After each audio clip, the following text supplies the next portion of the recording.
Good day, everyone. We are the group 5. Today we are going to discuss about the gene coding. So, for this topic, we are going to discuss first about the history of gene coding, the introduction, and the structures of genes, and also what is the genetic code, the process of gene expression, the regulation of gene coding.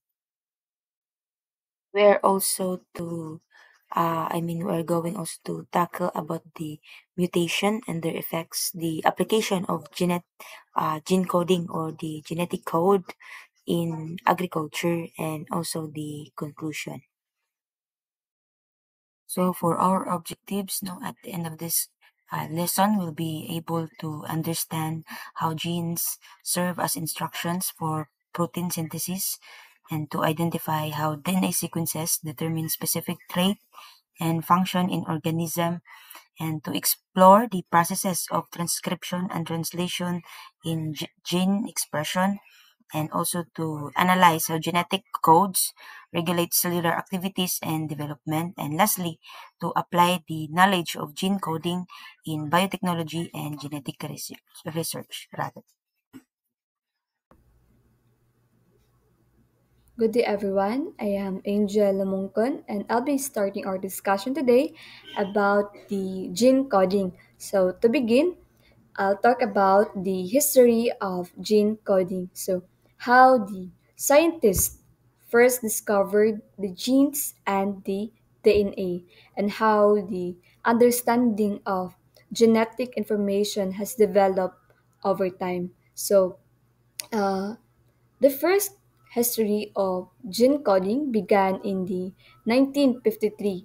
So when James Watson and Francis Crick discovered the DNA or the double helix structure, explaining how the genetic information is stored and copied. Soon after, George Gamow proposed that the genes use three-letter codes. So, muna siya ginatawag nga codons to specify amino acids for protein synthesis. So, in the 1960s, Marshall Nirenberg and si Heinrich Mathieu decoded the first codon. Muna siya ang UUU, which codes for phenylalanine. Later, Har Gobind Khorana completed the decoding of uh, all 64 codons using the synthetic RNA.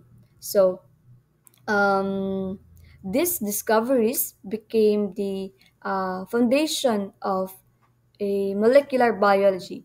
So, showing the how the DNA directs protein production and influencing the advances of evolutionary studies and biotechnology. Good day, everyone.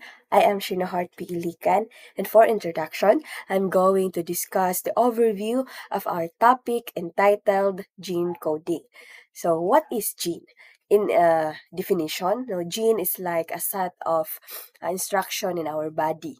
It's a piece of DNA that makes or tells our cells how to make proteins. So, these proteins do many important jobs like building our body and helping it work properly. Genes are also what we inherit from our parents. So next, it's the overview of gene coding, the coding versus non-coding DNA. So gene coding is the process of turning DNA again in instruction to into proteins, to make proteins. Some DNA called coding DNA. It directly tells the DNA how to make proteins. So other DNA called non-coding DNA. So this non-coding DNA doesn't make proteins, but helps control how genes work. So both coding and non-coding DNA are important for cells to function properly. Next is the importance of gene coding in heredity and protein synthesis. So gene coding is important. Why? Because it allows trait to be passed from parents to offspring. It's also how our cells make proteins, which are necessary for almost everything our body does, from growing to repairing itself. Without gene coding, the life today wouldn't be even possible to happen. So on my part, I'm going to discuss the structures of genes. The coverage for the subtopic was the component of gene, the location of genes on chromosomes, and the genetic code and the nucleotides. So now let's discuss about the promoters and terminators. So let's talk what are the difference between the two. So first, I'm going to define what is promoter. So when you say promoters, these are the DNA regions where the RNA polymerase binds and it start making the transcription or where the transcription begins. So the location of promoters was the um, in the upper what we call this one, the upper stream of the coding region. And also when we say terminators, it is the opposite one because terminators, these are the DNA region which tells the RNA polymerase to stop transcribing. And upon reaching the termination, the nascent mRNA was released. And also, these two was so important into creating mRNA from DNA. So now let's talk about the exon. So the mRNA strand or the messenger RNA strand that is being made from transcription includes regions called exons and introns. So when we say exons, no, it is the part of a gene that carries the actual code used for or to make protein. So during the gene expression, this exon or the exon stays in the mRNA after the non-coding parts or the introns are removed, and then these exons are read during translation to make protein. So now let's define what is introns. When we say introns, these are the non-coding parts of a gene that do not make proteins. So in order for the mRNA to be used for translation, introns or the non-coding regions need to be removed, and modifications such as 5 prime cap and 3 prime cap uh, uh, polytail will be added. So this process will be called as intron splicing. So it is performed by a complex made up of protein and RNA. So that is called spliceosome. That it removes the introns segments. So now let's move on the location of genes on the chromosomes. So, a gene was found at the specific location of the chromosome called locus. So, in eukaryotic cell, the chromosome was a linear DNA molecule that is being found inside the nucleus. So, each chromosome carries about hundreds to thousands of genes arranged along its length. So the specific or the exact location of gene was being identified by chromosome number and its band position on that chromosome. And finally, let's talk about the genetic code and the nucleotides. So the genetic code, it is the set of instructions that tells the cells how to make protein, and it is written using the four nucleotide such as the adenine, thymine, cytosine, and guanine. So this basis pair was to form a DNA double helix. So the sequence of nucleotides determines the sequence of amino acids. Therefore, the structure and the function of a protein. So now let's proceed to the genetic code and with its subtopic about the its definition and the characteristic of the genetic code. So now, let's talk about the genetic code. Let's define genetic code. But I believe that earlier I've provided uh, a short description about this. But when you say genetic code, it is a set of rules that tells the cell how to translate the sequence of nucleotide in DNA or mRNA into a sequence of amino acids that make up protein. So genetic code, it uses a what you call this one codons that we can tackle along with our discussion. So now let's begin with triplet codon.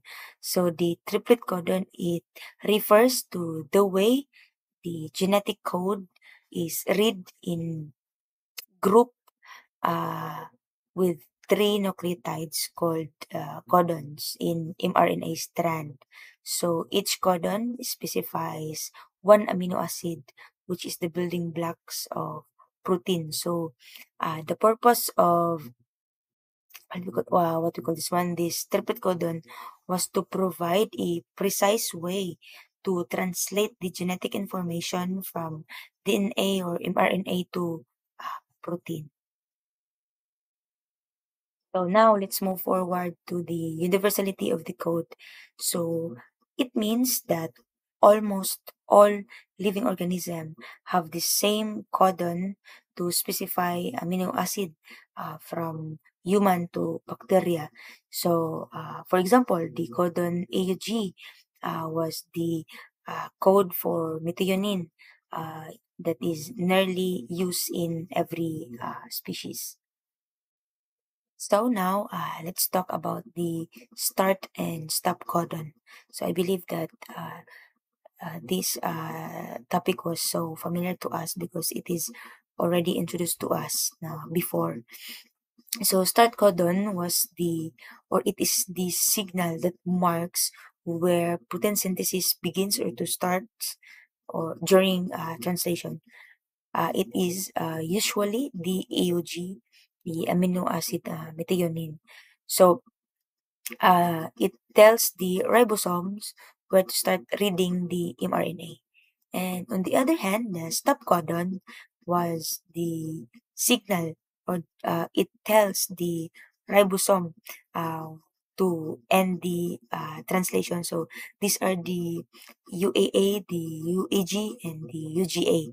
So they do not code for any amino acid but mark the end of protein chain, sorry.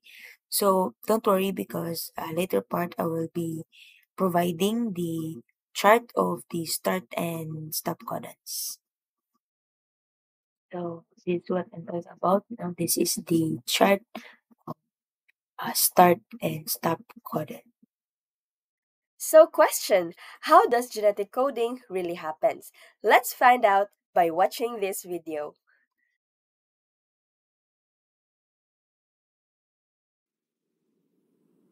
Here is a cell, the basic unit of all living tissue.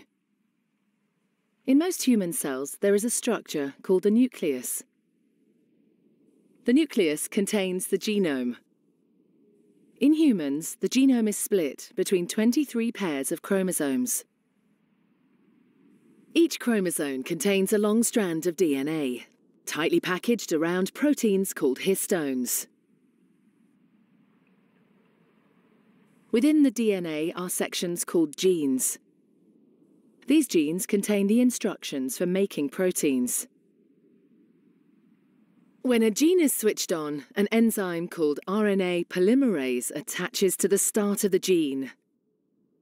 It moves along the DNA, making a strand of messenger RNA out of free bases in the nucleus. The DNA code determines the order in which the free bases are added to the messenger RNA. This process is called transcription. Before the messenger RNA can be used as a template for the production of proteins, it needs to be processed. This involves removing and adding sections of RNA.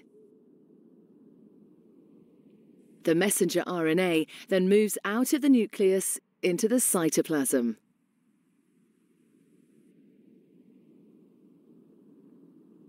Protein factories in the cytoplasm, called ribosomes, bind to the messenger RNA.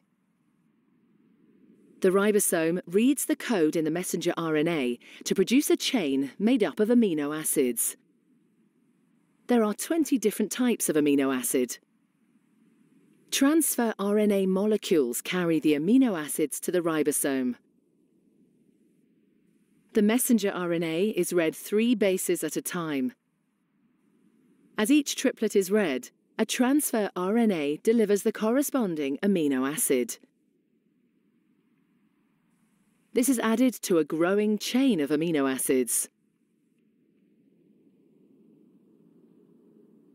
Once the last amino acid has been added, the chain folds into a complex 3D shape to form the protein.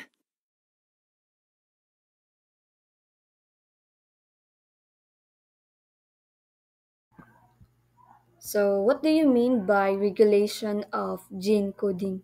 So, it means controlling how and when genes produce proteins. So, it ensures that only the needed genes are active and at the right time and at the right place. So, this process helps the organisms grow, adapt, and respond to their environment through the mechanisms like the transcription control, mRNA processing, and the epigenetic changes. So, gene activation and repression. So, when we say gene activation, this means that the gene is turned on. So, certain molecules or proteins uh, help the enzyme called RNA polymerase attach to the promoter region of the DNA. So, once nga ma-attach na siya sa transcription, it begins that when the cell starts producing RNA that later becomes a protein. So, in short, activation is like switching on the gene so it can work and make proteins. So, on the other hand, gene repression is the opposite. So, it means that the gene is turned off. So, this happens when the uh, repressor of the proteins bind to the DNA and block the sites where the RNA polymerase should attach. So, mo na nga ang result, the transcription stops and no protein is made. So, to make it simple, activation is like an opening book, so it can be read that when the chromatin is open and transcription starts. So, uh, repression pod is like closing the book. The chromatin becomes condensed, blocking the genes so it can be read or expressed. So, kining a process is very important because they help the cell save the energy and make sure that the genes are only active when they are needed. So that's how the body maintains the balance and proper function. So the role of transcription factors. So Transcription factors are special proteins that control how fast or how slow a gene is expressed. So they do this by binding to specific parts of the DNA near a gene. So some transcription factors act as activators. So they help attract the RNA polymerase and other proteins so that the transcription can start. So, meaning the gene is turned on. So, other act as a repressor. So, muna sila ang mag-block sa transcription machinery or mag-prevent that the gene from being expressed or turned off.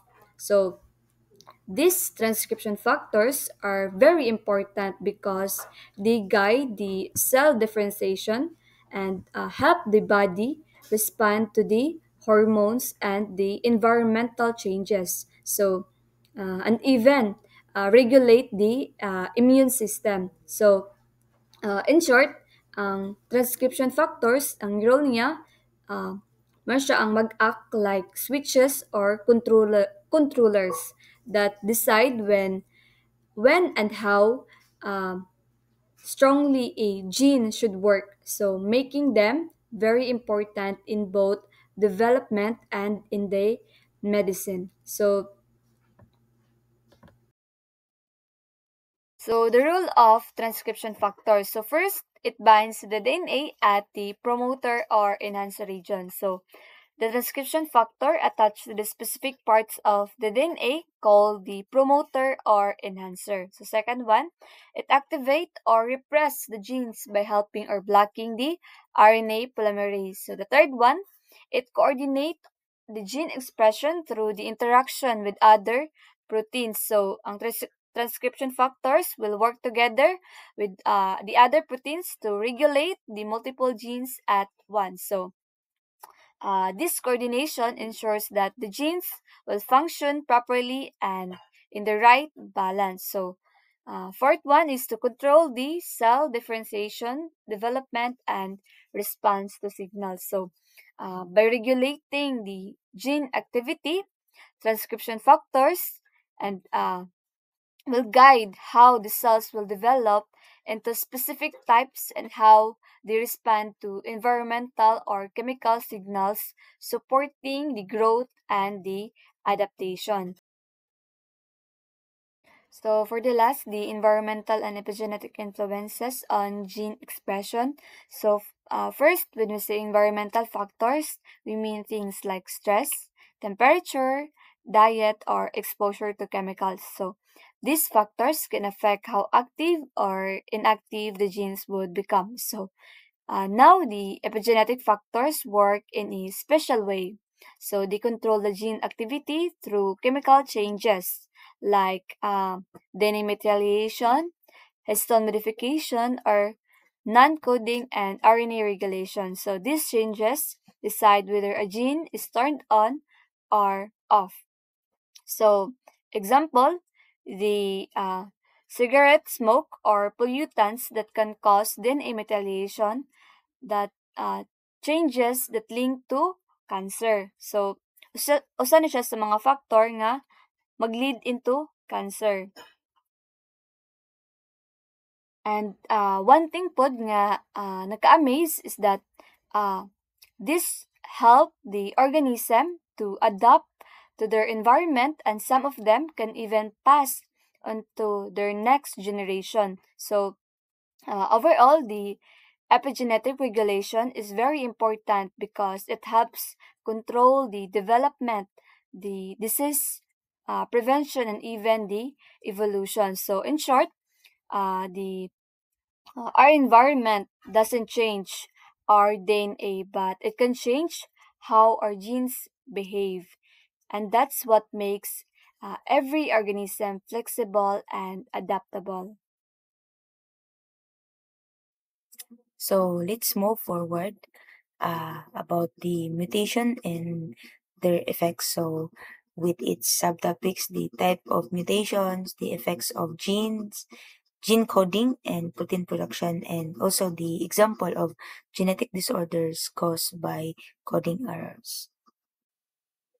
So before we are going to uh, go with types of mutation, first let us define mutation. So according to our previous semester during the genetics subject, we define mutation.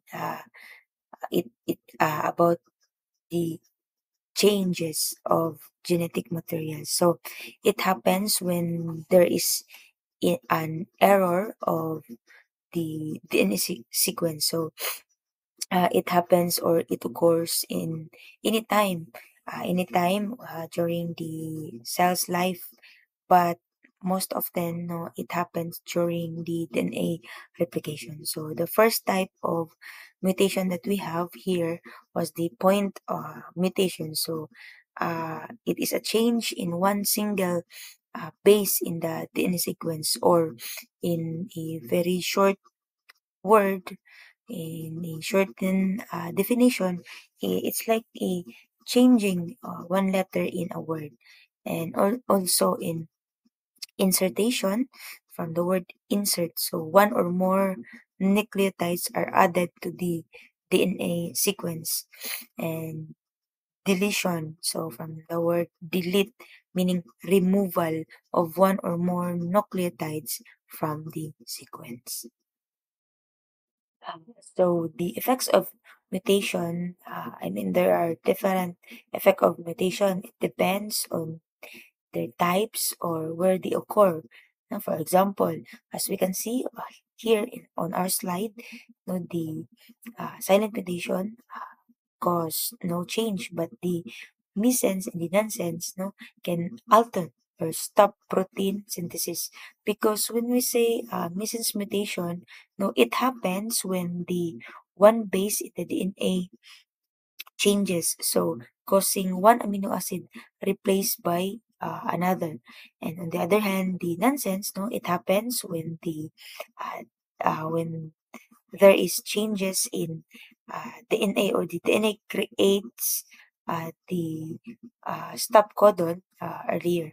No, and the frame shape, when you say the frame shape uh, mutation, it happens or it caused by deletion, or the insertion, or and the shifting of, or shift the reading frame, leading to completely abnormal protein. So this mutation can result in the loss or gain of function in genes, which may cause genetic disorders, or other it could be health issues. So here are the examples of genetic disorders caused by coding errors. So coding mutation can cause diseases, like what we have see, on our slide, like cystic fibrosis, sickle cell disease, and muscular dystrophies.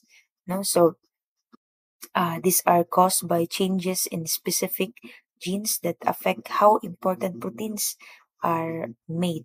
So some mutation affects genes that control cell signaling, like what we have seen, the GPCR, or the G protein coupled receptor. No, when these are altered, um, they can either lose their normal function or gain new harmful function. So these are the example, or these are a few, but I believe that there are more example of genetic disorders caused by the coding errors. The applications of gene coding in science. So we have the genetic engineering and biotechnology. So gene coding, this allows scientists to modify the DNA of organisms, to produce desirable traits. So in biotechnology, this is used to create disease-resistant crops, improve livestock, or microorganisms that produces medicines and enzymes. So this is an understanding how gene code for proteins is essential for this application. Next is the gene therapy and personalized medicine. This apply or it is used in medicine to treat a genetic disorder. Gene therapy involves replacing or repairing a faulty genes to cure diseases. So, personalized medicine uses knowledge of a person's genes to tailor treatments, specifically, for them making therapies for effective and reducing side effects. And lastly, CRISPR and genome editing technology. So we all know that CRISPR is a modern tool that allows precise editing of specific genes. By understanding gene coding, scientists can cut, modify, or insert genes in cell to study their functions, correct genetic defects, or even create new traits. So, genome editing relies directly on knowing the sequence on the sequence and functions of coding and DNA. So, in conclusion, gene coding is important because it tells us how our genes make proteins that help our body work and grow. So, it has also helped the doctors to create better treatments for diseases and help our farmers to grow stronger and healthier crops. Studying gene coding also helped our scientists to understand how the living organism or how living things are related and how they can change over time. So, in the future, research on genes can lead to new ways to cure illness, protect the environment, and to make life better for everyone. Thank you.